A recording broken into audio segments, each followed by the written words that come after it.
Di sini saya mencoba untuk menggambarkan terlebih dahulu mengenai orientasi dari kajian falsafah tuna agar teman-teman bisa mendapatkan gambaran arah dari kajian ini kemana, karena kita akan berbicara panjang lebar mengenai epistemologi, berbagai corak pemikiran, baik itu dari Yunani, Barat ataupun dari dunia Islam.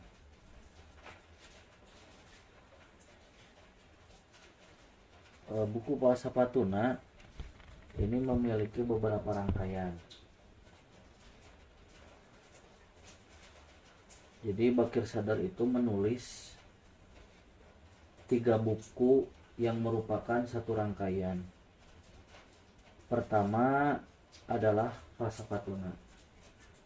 Yang kedua Iqtisoduna. Kalau Falsafah Tuna ini membicarakan mengenai pemikiran, mengenai epistemologi, mengenai teori pengetahuan. Tetapi apabila Iqtisoduna itu membicarakan mengenai ekonomi. Kalau Risalah Tuna itu membicarakan gerakan, bagaimana kita membangun suatu perubahan di ranah sosial dengan konsep dari Falsafah Tuna, dengan rumusan ekonomi yang ada di Iqtisoduna itu diaktualisasikan melalui buku digambarkan oleh Bakir Sadar, yaitu Risalah Tuna, perjuangan kita. Iqtisoduna, ekonomi kita. Falsafah Tuna, filsafat kita. Nah, buku yang akan kita kaji dari salah satu karya Muhammad Bakir Sadar adalah Falsafah Tuna.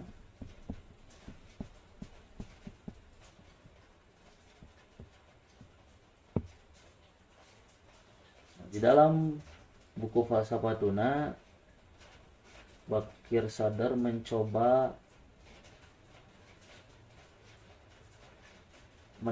mengetengahkan suatu pemikiran yang mencoba untuk menemukan hubungan dari ilmu pengetahuan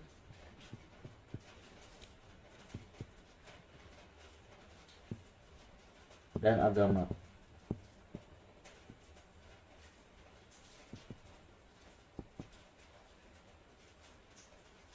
Mengapa hal ini menjadi isu penting? Karena tidak bisa kita pungkiri bahwa sebahagian besar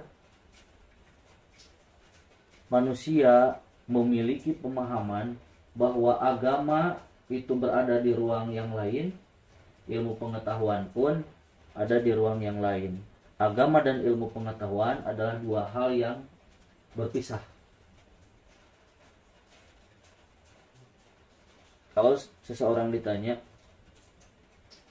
biologi itu pengetahuan ataupun agama? Seseorang biasanya menjawab, biologi itu adalah ilmu pengetahuan, bukan agama.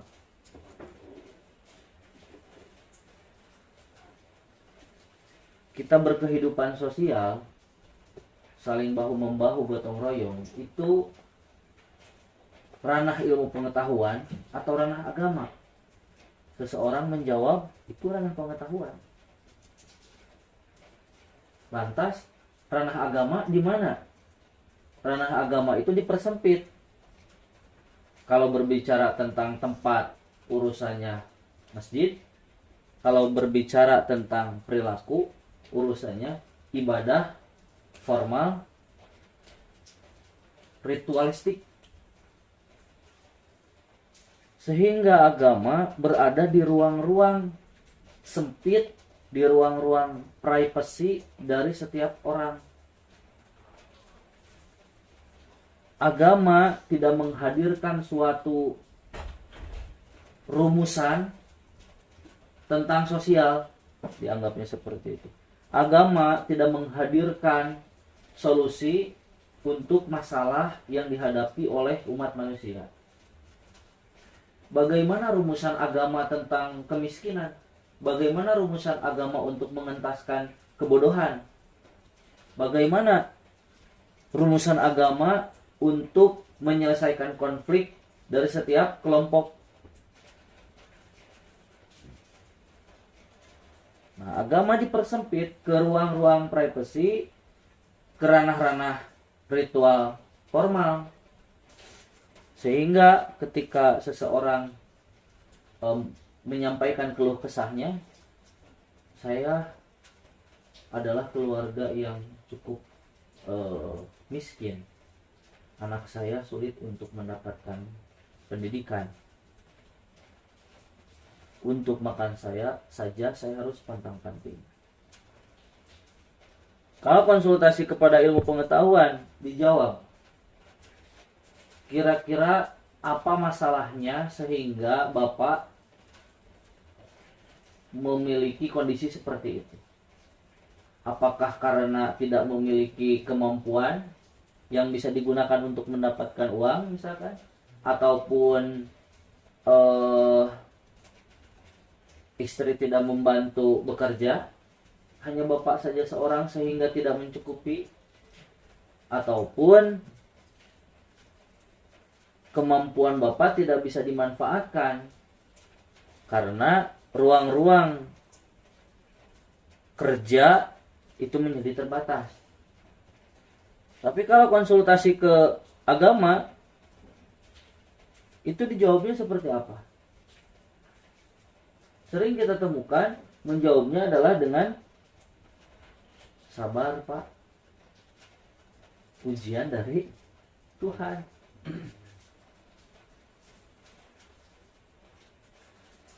Apakah itu benar jawaban dari agama? Ataupun tidak seperti itu?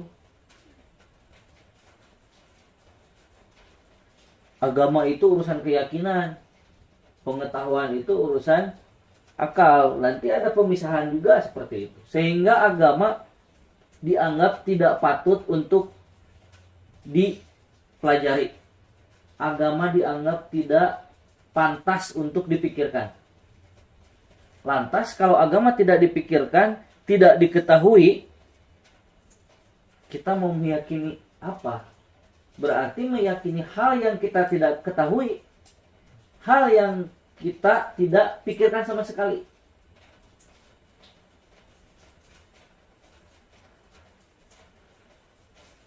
Sehingga harusnya agama menghadirkan suatu solusi atas permasalahan yang dihadapi oleh umat manusia. Nyatanya agama menjadi belenggu atas kehidupan manusia. Manusia dalam geraknya dibelenggu oleh agama. Manusia dalam kehendaknya dibelenggu oleh agama. Bahkan ketika manusia ingin keluar dari kondisi yang menurutnya tidak pantas, menurutnya tidak nyaman, dibelenggu oleh pemahaman-pemahaman atas nama agama, bahwa hal itu adalah sudah ketentuan. Nah, hal ini perlu kita selesaikan. Apakah ilmu pengetahuan dan agama itu berbeda ranah?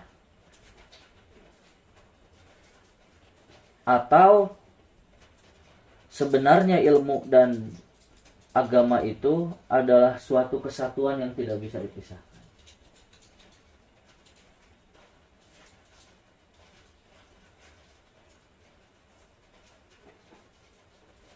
Teman-teman bisa mengeksplorasi contoh-contoh bagaimana kehidupan agama yang dijalankan khususnya di mayoritas masyarakat Indonesia.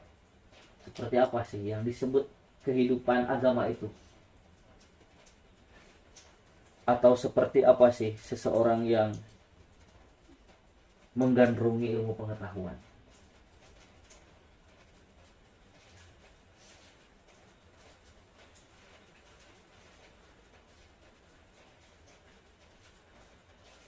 Agamawan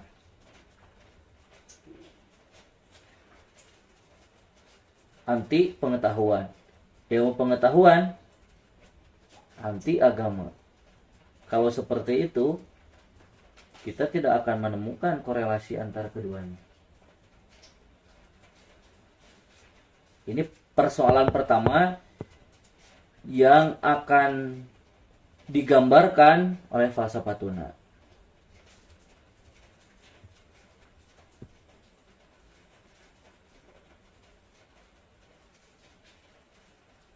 Nah, yang kedua, persoalan mengenai materi dan metafisika atau fisika dan metafisika.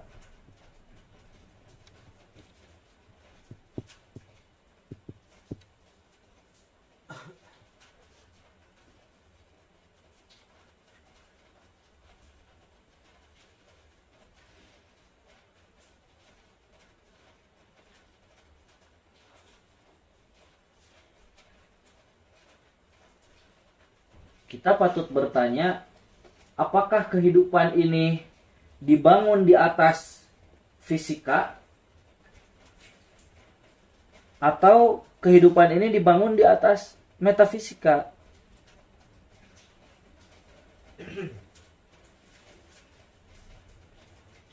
Selama ini fisika dan metafisika dianggap adalah sesuatu yang berlainan, terpisah, tidak memiliki hubungan sama sekali. Saat orang ditanya, "Samun jalma mawat, kamana jasadna?" Jawabna, "Kana tanah. Aya ruhna, balik deui kana ka Allah."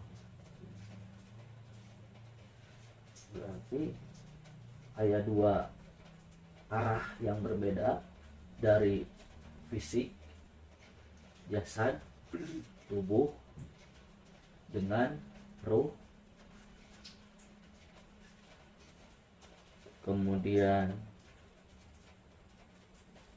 nyawa maksudnya.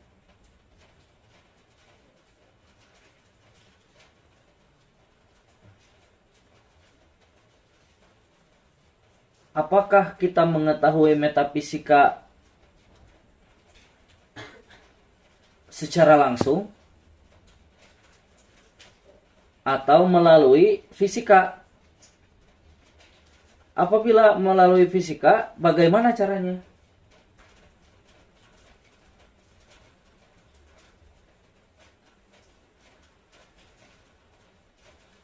Karena saat ini dianggap semakin orang berpengetahuan, itu semakin meninggalkan metafisik.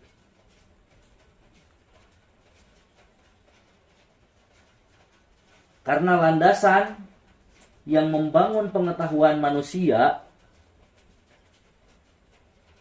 itu dari fisik.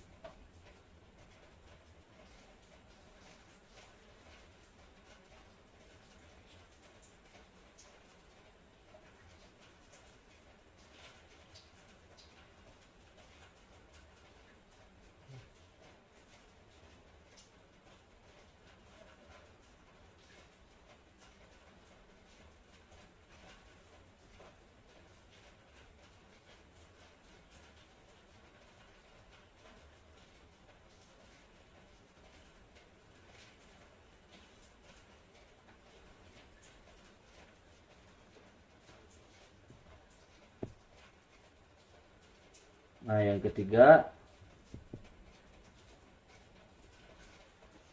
mengenai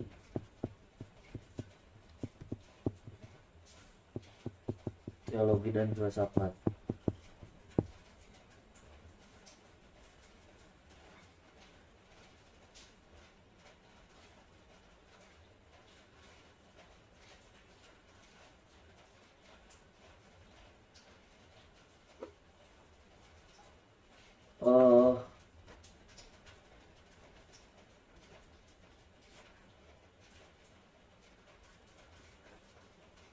Bagaimana keyakinan seseorang itu rasional gitu ya.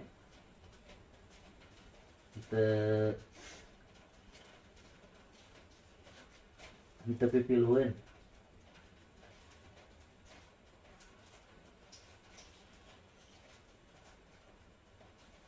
Dia memilih itu atas dasar identifikasi pribadi, bukan semerta-merta mengikuti mayoritas orang gitu. Teologi kan urusannya teo Tuhanan. Contoh, manusia ranahnya di mana? Artinya, lamun menghadirkan Tuhan, Tuhan ranahnya di mana? Kita sok sering keliru. Kita kan ranahnya ikhtiar. Saya misalkan boga cita-cita,